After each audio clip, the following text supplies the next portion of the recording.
What's up, everybody? Steven here for Off the Shelf Movie Night to talk to you about physical media, Blu-rays and 4Ks and all the things that we love, movies and TV and all that great stuff that we buy and own and put on our shelves. They look beautiful. We have a beautiful library and we can watch anything we want, anytime we want without paying extra money or any of that stuff. So let's talk about physical media. I pulled some cool stuff off the shelf today to talk to you about. If you like this kind of stuff, please give me a sub, and if you like this particular video, like it and share it. It'd be a great help to get the word out about the show and more about spreading the love for physical media as we continue to move forward. You may have watched my previous video where I unboxed the Ronin Flicks I Spit on Your Grave new release. They're remastered 4K scan, whole 9 yards. If you haven't, please do so. I'll leave that right here. And I go into a little bit of detail about the movie and that kind of thing. So it's funny that I got this right after Halloween is over. Everyone's moving into Christmas vibes. And me, as of this particular video, things are just getting more gross. Honestly, more horrific, more scary, that kind of thing. Because getting that movie, I'm just going to keep looking at it here because it is such a beautiful set, got me to thinking, this movie, I Spit on Your Grave, was forever known as the most controversial film ever made. Dubbed that by Siskel and Ebert, mostly Roger Ebert, but both film critics. Even Ebert, before he passed, admitted that he had kind of missed the boat on what the film was trying to say and what it was trying to do and that kind of thing. But that, writing my review for that, I wrote a lengthy, probably 2,000-word review of the release and the movie and that kind of thing over at CULTURESMASH.tv. Got me to thinking, what are the most controversial films on my shelf? So this video is not about the most controversial films ever made. It's about what I find to be the most controversial films in my physical media library. After I share mine and you have some thoughts about them or about yours, please leave them in the comments. Let's talk about the edgy films, controversial films. The one thing that's consistent across these films, I have 6 here, my six most controversial films in my collection, is if you ask me if they're good films, I would reply to you with caveats. Are they quality filmmaking? Absolutely. Do they have a lot to say? Oh yeah, 100% they do. Grabbing my notes here. Are they entertaining? Not really. Not really. These films are like discussion pieces. I've seen them all. Probably the first time I saw them, each of these films I was on my own, and generally, every time I've watched them since was either to write for a review or a feature article for a website or something like that, or watched with friends to discuss, because these films are meant to be discussed. They're meant to be soaked in and, just sort of busted down and broken apart, with the exception of one of them, and I will get to that. So there's no particular order here, guys. Not one of these is the most controversial film on my shelf. These are just the ones that I find the most controversial. Depending on the day, any of these could be the number one most controversial film on my shelf. So I didn't want to put them in any kind of specific order. I just want to go through them with you, talk about them, maybe talk about why I own them a little bit. And in the end of this, I'm going to talk about a few that are going to be coming to my collection that I don't own for one reason or another. Okay? So the first one, obviously, is going to be I Spit on Your Grave. Just got this one. Not going to unbox it here. You've seen it in the previous video. If you haven't, again, please check that link that I've already provided for you. This film, I'm just looking at my notes because I'm trying to remember exactly the year, because it's a little funky. This says, IMDb quotes this film as being released theatrically in 1978, but it had multiple releases. I believe the film was shot in 76. It had trouble coming out. It was four-walled. In other words, the director and producer assembled money and released it on their own. Then later it got a wider release. The director's name is Miyazaki. To my knowledge, based on what I've seen of his work, this is the only relevant film that he ever did. And I think it speaks volumes about the film because the reason this story exists about a woman who is brutally assaulted, sexually, physically, mentally, emotionally, it stems from a real event.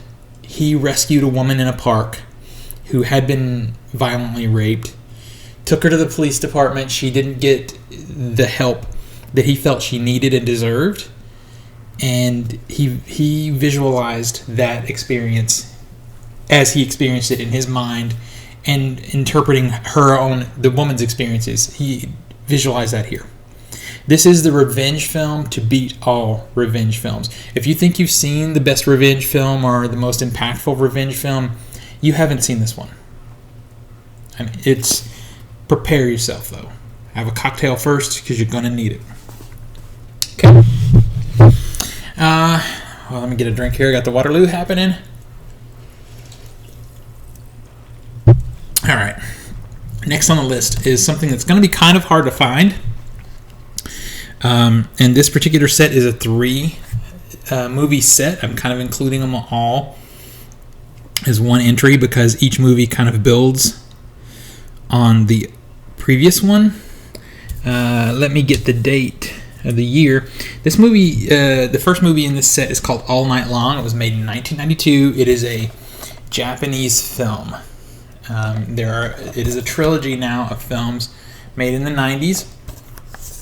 This is put out by Tokyo Shock. This is DVDs because, to my knowledge, this is the only way to get this. I looked this up out of curiosity before this to see if you could find this, and you can.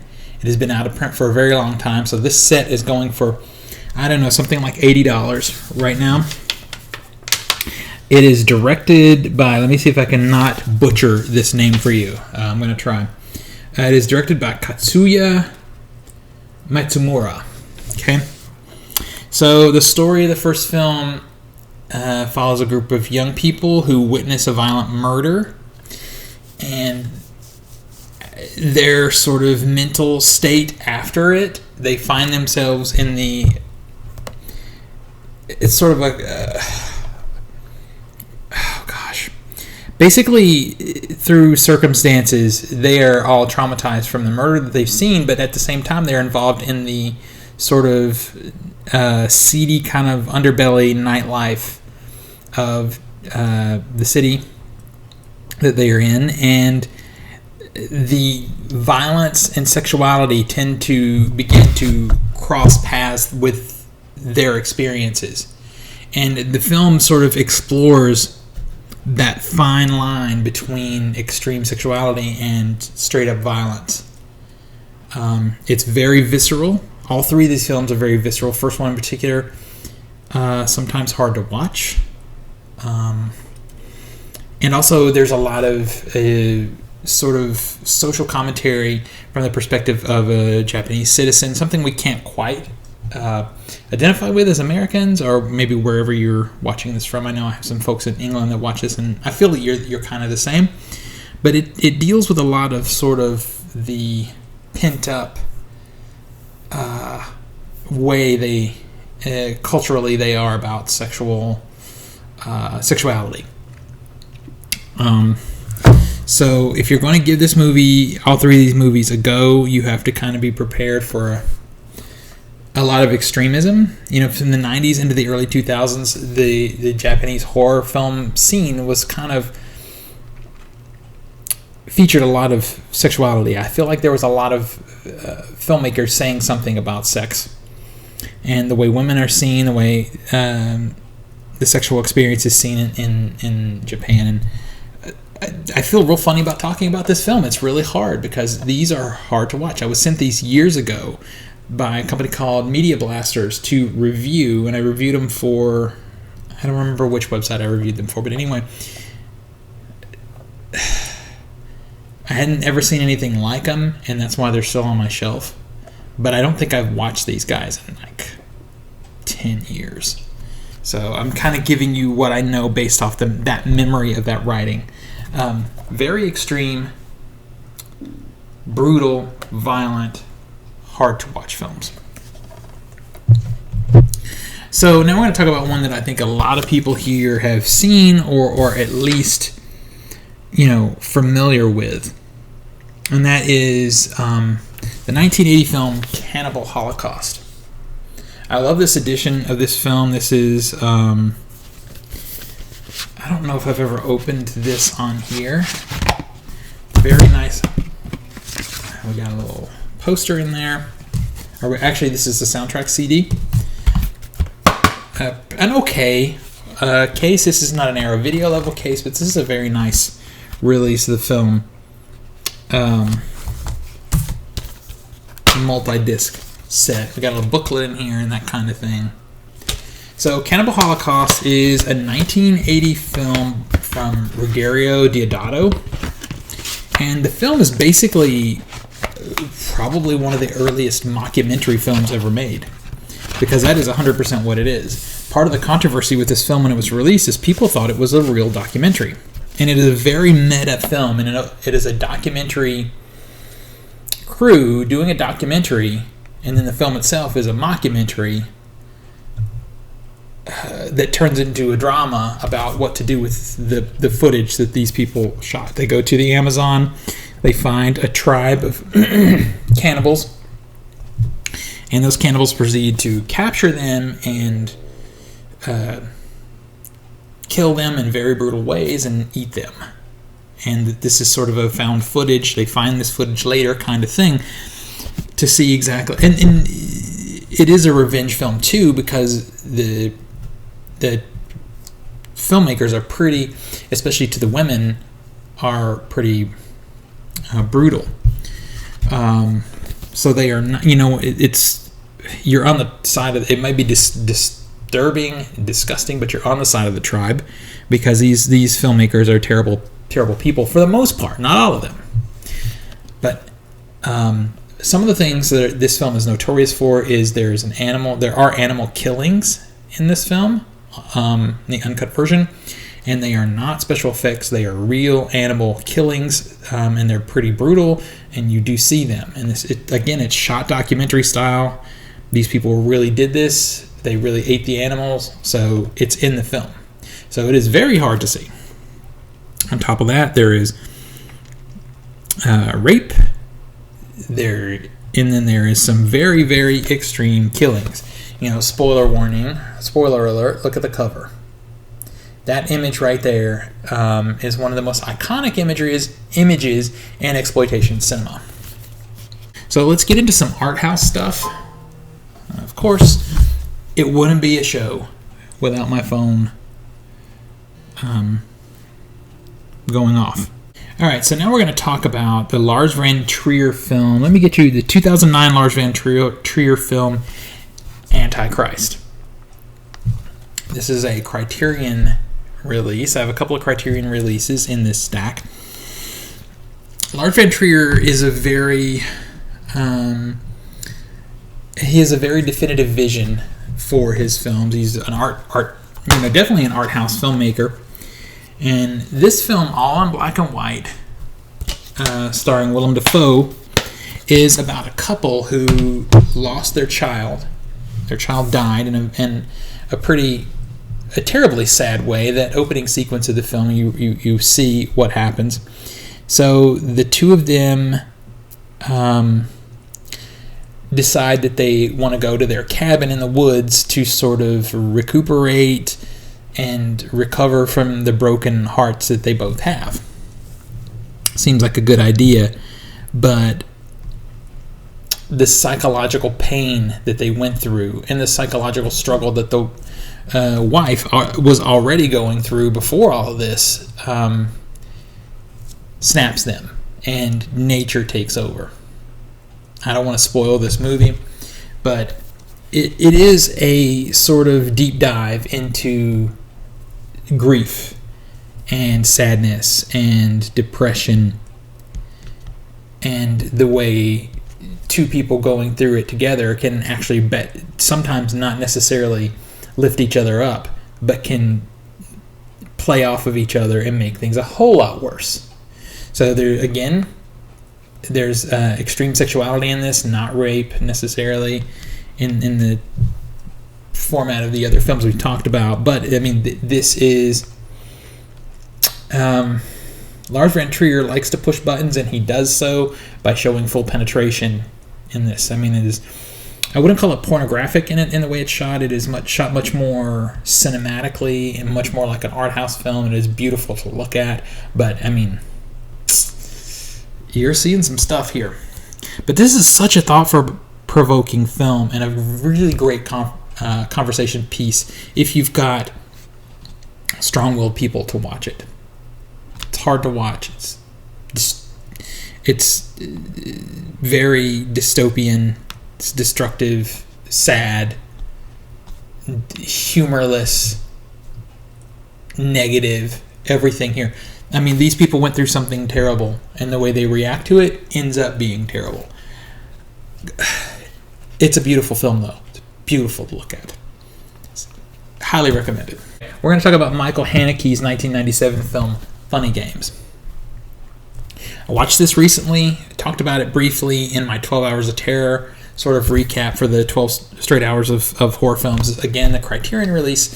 We watched the American version, which was also written and directed by Michael Haneke. It is nearly a shot-for-shot remake of this one. I think this one is still better. It is more natural. The American one was done by Michael Haneke because he didn't want anyone else touching his film. This is a home invasion film. You have a very elite, a well-to-do family going on summer vacation, and two young men do a home invasion on them. But it's not about thievery. It's not like they're there to steal. And it's not necessarily like they're even there to kill, even though everyone knows, the two of them and the family knows that's the end game. But it's more about, I don't know, their need to play games with these people. They've done this before, right away. And if they get away with this one, they'll do it again.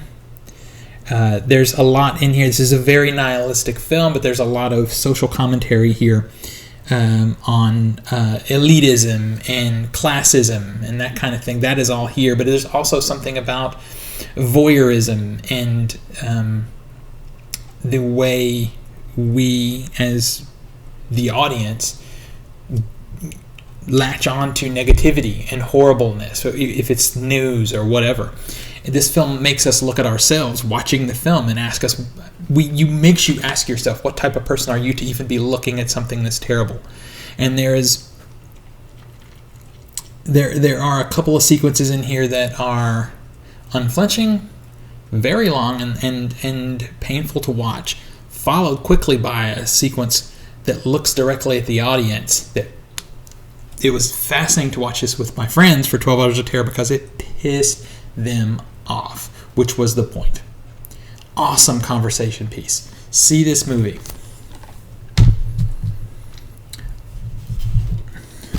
All right. Last film in the bunch that we're going to talk about. I don't feel this film has as much to say as far as social commentary, political commentary, as the others that I've showed you. Oftentimes, grindhouse cinema wants to hold a mirror up to the people watching it and make you think about what you're watching and about yourself and about the world that you live in. Grindhouse cinema of the 70s in particular was so good about being able to speak to politics and speak to culture and speak to social mores and that kind of thing, and do it within a horror space. It would get you into the cinema for entertainment and make you think about something or try to tell you something. This film, I feel like, maybe does that a little bit, but not really. This film is really about, I'm going to fuck with you. This film, it's Wes Craven's first real film from 1972, and it's Last House on the Left.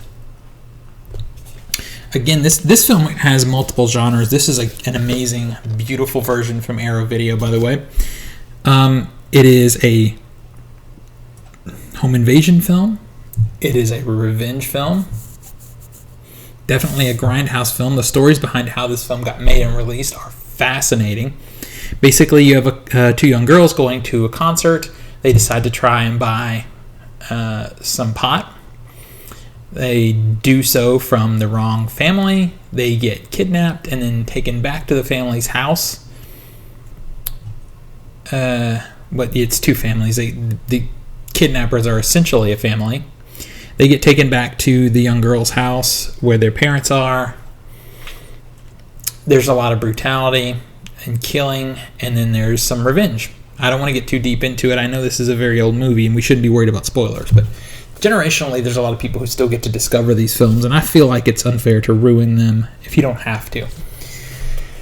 It is a very well-made and effective film. Now, it was made at a similar time to I Spit on Your Grave. And they have a lot in common in their look and style.